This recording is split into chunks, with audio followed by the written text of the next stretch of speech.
এটি একটি সত্য ঘটনা অবলম্বনে। আমার শ্বশুরবাড়ির এক আত্মীয়ের সঙ্গে এই ঘটনাটি ঘটেছিল আমার বিয়ের কিছু বছর পর। পুলিশ কেস হবার পর আমরা সবাই জানতে পারি। রুমি প্রতিবাদ না করলে আমরা হয়তো জানতে পারতাম না। লিখতে বসে আমার ওর মৃত্যুশয্যায় শায়িত মুখটা মনে পড়ছে। তবুও মনে কষ্ট চেপে আজ সবার সামনে ঘটনাটা তুলে ধরলাম, যাতে কোনো মেয়ে শ্বশুরবাড়ির কোনো অন্যরকম আচরণ বা অবান্তর কোনো নিয়মের বলি না হয়। পৌলমী ঘর থেকে বাইরে আসতেই দেখে তার বড় জায়ের মেয়ে মিঠি উঠানে খেলা করছে। তাকে কোলে তুলে আদর করতেই কোথা থেকে বড় যা সীমা দৌড়ে এসে ওর কোল থেকে মিঠিকে নিয়ে নেয়। পৌলমী কিছু বলতে যাবার আগেই সীমা বলে ওঠে, তোমাকে না বলেছি তোমার দাদা কাজে বেরোবার পর ঘর থেকে বেরোবে। তুমি জানো না বাজা মেয়েদের মুখ দেখে বেটা ছেলেদের কাজে বেরোলে অমঙ্গল হয়। পৌলমীর বিয়ে হয়েছে মাত্র 2 বছর। সে বলে, আমার তো মাত্র 2 বছর বিয়ে হয়েছে, এমন বেশি কিছুদিন তো হয়নি। তাছাড়া বাচ্চা হবার বয়স কি আমার আর নেই নাকি? সীমা বলে, ও হবার হলে বছর ঘুরতেই হয়ে যেত। আমাদের তো তাই হয়েছে বাপু। পাড়ার লোকেরাও বলা বলি শুরু করে দিয়েছে। ওই তো রেখা কাকিমার মেয়ের বিয়ে সামনের সপ্তাহে। আমাকে বলেছে নিয়মকানুনের সময় যেন তোমার যা না আসে। তাও আমি বললাম, আমার মায়ের একজন গুরুদেব আছেন, তিনি তাবিজ কবজ দেন, অনেকেরই মনোবাসনা পূর্ণ হয়েছে। তার কাছে একদিন চলো। তা তো কোনোদিন গা করলে না। দিদি, আর কিছুদিন না হয় দেখি। দেখো, তুমি তো লেখাপড়া জানা মেয়ে, হয়তো বিশ্বাস করো না। বুঝবে যখন ঠাকুরপো আর একটা বিয়ে করবে। যাক গে, তোমাদের ব্যাপার, যা ভালো বোঝো করো। তবে যেন মনে থাকে সকাল সন্ধে আমাদের সামনে আসবে না। দেখতে দেখতে কেটে যায় আরও কয়েকটা মাস। বাপের বাড়ির লোকদেরও জানায়। তারা বলে, দেখ, এ কিন্তু শহর নয়, গ্রাম, 5 জনে 5 কথা বলবে। কোনো শুভ কাজে ওরা তোকে ডাকবে না। তার চেয়ে তো যা যখন বলছে গুরুদেবের কাছে নিয়ে যাবে, তখন একদিন যা, দেখ যদি কোলে একটা আসে। দিন দিন বয়স বাড়ছে, সব কিছুরই তো একটা সময় আছে নাকি? কয়েকটা মাস যেতে পৌলমীর এমন অবস্থা হলো, ঘর থেকে বেরোলেই কেউ না কেউ তার খবর জানতে চায়। একটা ঘরে একা থাকতে থাকতে পৌলমীর নিজেকে যেন পাগল পাগল লাগে। কোনো মানুষ কি পারে একটা ঘরে সারাদিন বন্দি থাকতে? যা ওকে সংসারের কোনো কাজ করতে দেয় না। কথায় কথায় বলে, না না, কোনো দরকার নেই, ও আমি সব সামলে নেব। পৌলমীর স্বামী রঞ্জন একটু ভোলা ভালা ধরনের। কোনো কিছুতেই ও দাদা বা বৌদির খারাপ কিছু দেখে না। বলে, কি দরকার, বৌদি যখন বারণ করেছে তোমার কিছু করার দরকার নেই। পৌলমী আগে আগে বলতো, দিদি, আমাকে রান্নাঘরে ঠাকুর ঘরে ঢুকতে না দাও, তার কারণটা বুঝলাম, কিন্তু তুমি তোমার 2 ছেলে মেয়েকে তো আমার ঘরে আগে পাঠাতে, এখন তাও পাঠাও না। ওদের দেখাশোনা বা লেখাপড়ার দিকটা তো আমি সামলাতে পারি। সীমা বলে, না গো, তুমি যতদিন না মা হচ্ছ আমি ওদের তোমার কাছে যেতে দেব না। আমার মা জেঠিমা বারণ করেছে। বাজা মানুষদের নজর লাগে। বাজা শুনতে শুনতে আর সহ্য করতে না পেরে একদিন সে সীমাকে বলে, দিদি, আমাকে গুরুদেবের কাছে নিয়ে চলো।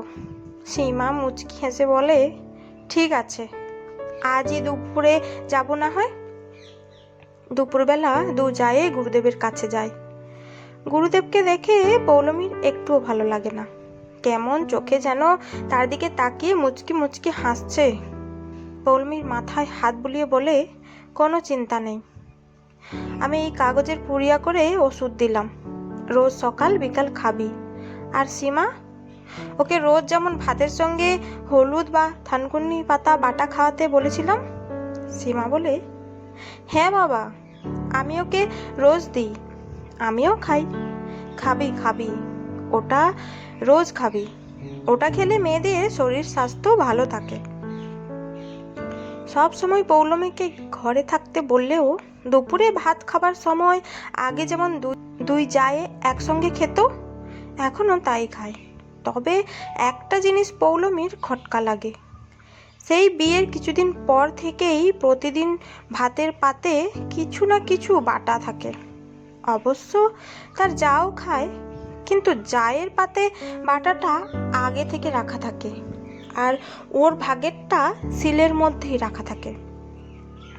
তরকারি বা ভাত যা বেড়ে দিলেও বাটাটা ওকে সিল থেকে পাতে নিতে বলে, সিলের মধ্যেই রাখা থাকে। তরকারি বা ভাত যা বেড়ে দিলেও বাটাটা ওকে সিল থেকে পাতে নিতে বলে। একদিন জিজ্ঞেস করাতে সীমা বলেছিল, ওটা গুরুদেব তোমাকে সিল পাটা থেকে নিতে বলেছে, তাতে নাকি ওর গুণ বেশি হয়। গুরুদেবের কাছ থেকে ঘুরে আসার কিছুদিন পর থেকেই পৌলমীর শরীরে কিছু কিছু লক্ষণ দেখা যায়। সকালে উঠলেই মাথা ঘোরে, সব সময় বমি বমি ভাব, কোনো কিছুই খেতে ভালো লাগে না। সবাই জানতে পেরে বলা বলি করে, এইবার ভগবান মুখ তুলে চেয়েছেন। সীমা বলে, আমি তো সেই কবে থেকে বলছি গুরুদেবের কাছে চলো, দেখলে তো আমার কথা কেমন মিলে গেল। পৌলমী একদিন তার বরকে বলে, একদিন আমায় ডক্টরের কাছে নিয়ে চলো।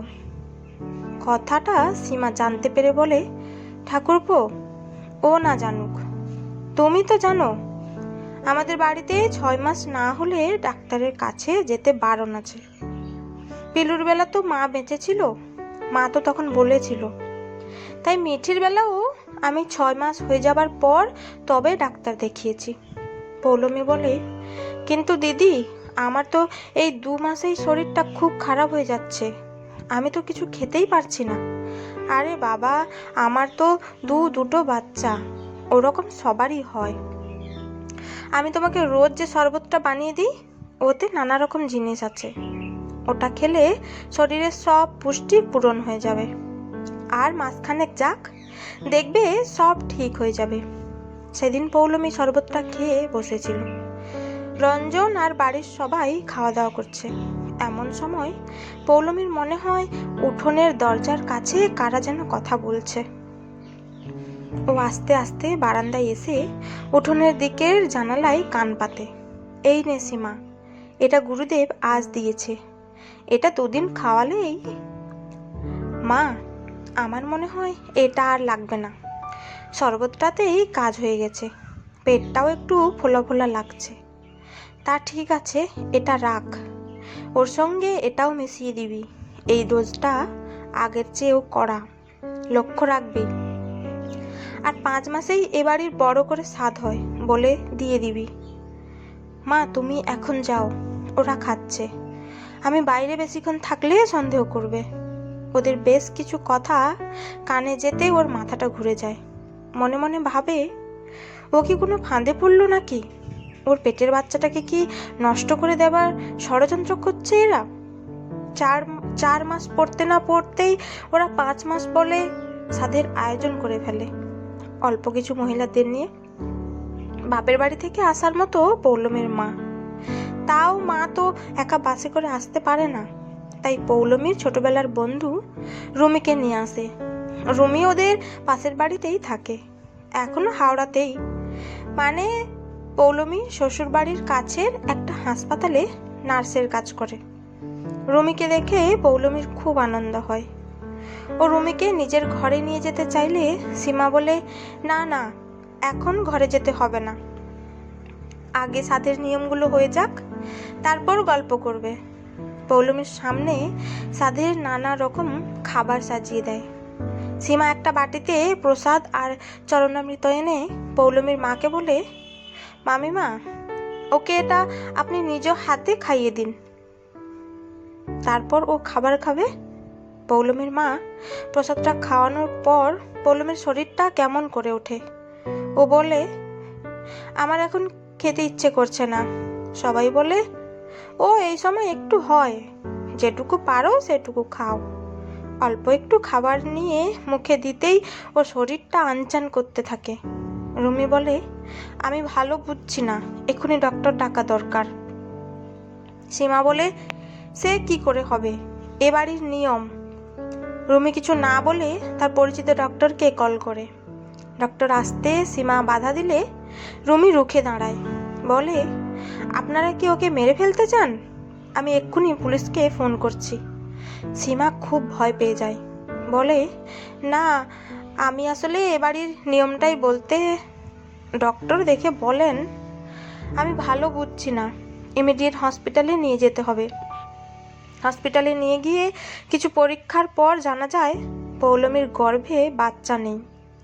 বাচ্চা হবার কিছু লক্ষণ দেখা গেলেও সেটা বিশাল বড় টিউমারের জন্যই হয়েছে। ইমিডিয়েট অপারেশন না করালেও বাঁচার সম্ভাবনা একদমই নেই। অনেক দেরি হয়ে গেছে, আর অনেক দিন ধরে বিষাক্ত কিছু খাওয়ানোর ফলে টিউমারটা পচে গেছে। এখন আর কিছু করার নেই। রুমি কিছু না বলে পুলিশকে ফোন করে। পুলিশ পৌলমীর কাছ থেকে জানতে পারে তার যা বিয়ের পর থেকেই তাকে কী সব বাটা খাওয়াতো। কিছুদিন আগে থেকে একটা শরবত তাকে রোজ খাওয়াতো। সেটা খাওয়ার পর থেকেই তার পেটটা ফুলতে শুরু করেছিল। পুলিশের জেরার ফলে সীমা স্বীকার করতে বাধ্য হয়, গুরুদেবের থেকে নানা রকম জড়িবুটি এনে ওকে খাওয়াতো, যাতে পৌলমীর কোনোদিন বাচ্চা না হয়। ওর বাচ্চা হলে শ্বশুরবাড়ির সব সম্পত্তি ভাগ হয়ে যাবে, তাই ও আর ওর মা পরামর্শ করে এসব করেছে। পৌলমীকে ওরা প্রাণে মারতে চায়নি, কিন্তু পুলিশের জেরার মুখে ওর মা স্বীকার করে কড়া ডোজটা ওর মা পরে এনে দিয়েছিল, যাতে পৌলমী মারা গেলে রঞ্জনকে ও পরে সরিয়ে দেবে, যাতে তার মেয়ে, জামাই, নাতি নাতনি সুখে স্বাচ্ছন্দ্যে থাকে। পুলিশ সবাইকে গ্রেপ্তার করে। দুটো ছোট ছোট বাচ্চা বাবা এবং কাকার কাছে বড় হতে থাকে। দোষীরা শাস্তি পেলেও শেষ রক্ষা হয় না। কয়েকদিন পর পৌলমী মারা যায়।